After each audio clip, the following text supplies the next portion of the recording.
लोकनियुक्त नगराध्यक्ष म्हणून एक पाठी तयार केली. काही काळ ती त्यांच्या कार्यालयातही ठेवली. मित्र हो, आत्मविश्वास असावा पण तो फाजील नसावा असं म्हटलं जातं. फाजील आत्मविश्वास कधी कधी भलताच अंगलट येतो. बघा, लोकसभा विधानसभा निवडणुकीच्या वेळी काही कार्यकर्त्यांनी अशाच फाजील आत्मविश्वासानं निवडणूक निकालाच्या आधीच आपल्या नेत्याच्या विजयाचे बॅनर झळकवले. गुलाल सुद्धा उधळला, पण तो नेता सपाटून आपटला. मग काय, लोक हसले, टिंगलटवाळी केली. पण प्रत्येक वेळी असंच घडेल असंही नसतं बरं. कधी कधी प्रचंड आत्मविश्वास असतो आणि त्यामुळं निवडणूक निकालाच्या आधीच विजयोत्सव सुद्धा साजरा केला जातो आणि निकाल लागतो तेव्हाही त्यांचाच विजय झालेला असतो. आता नुकत्याच नगरपालिका नगरपंचायत निवडणुका झालेल्या आहेत. जो तो आपापल्या विजयाचा दावा करीत सुटलेला आहे.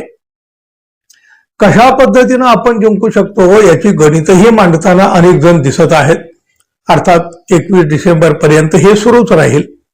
पण तरीही कराड नगरपालिकेच्या भावी नगराध्यक्ष पदाची चर्चा आता महाराष्ट्रभर होऊ लागली आहे. त्याला कारणही तसंच आहे.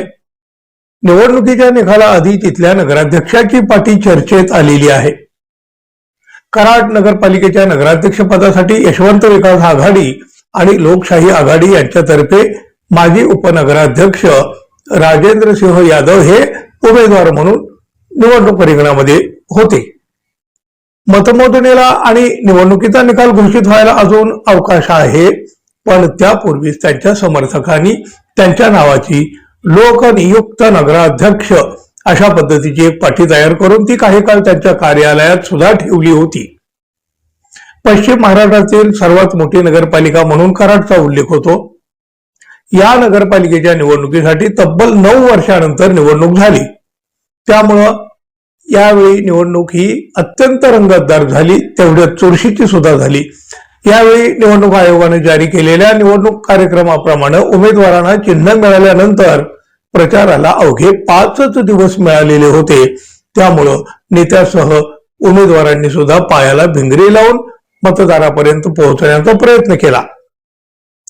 यावेळच्या निवडणुकीमध्ये भाजपचे नेते आमदार डॉक्टर अतुल भोसले यांनी कमळाच्या चिन्हावर आणि काँग्रेसचे माजी मुख्यमंत्री पृथ्वीराज चव्हाण यांनी हाताच्या पंजावर उमेदवार उभे केले होते.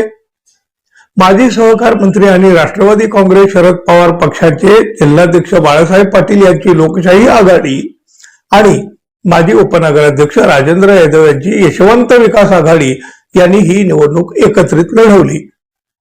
त्या दोन्ही आघाडीचे यादव हे नगराध्यक्ष पदाचे उमेदवार होते. निकालाची उत्सुकता सगळ्यांनाच आहे. विजयाची अपेक्षा सुद्धा सगळ्याच उमेदवारांना आहे, म्हणजे ती असते.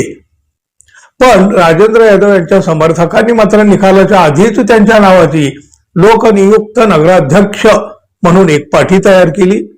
काही काळ ती त्यांच्या कार्यालयातही ठेवली. फोटो काढले आणि हेच फोटो आता व्हायरल झाले.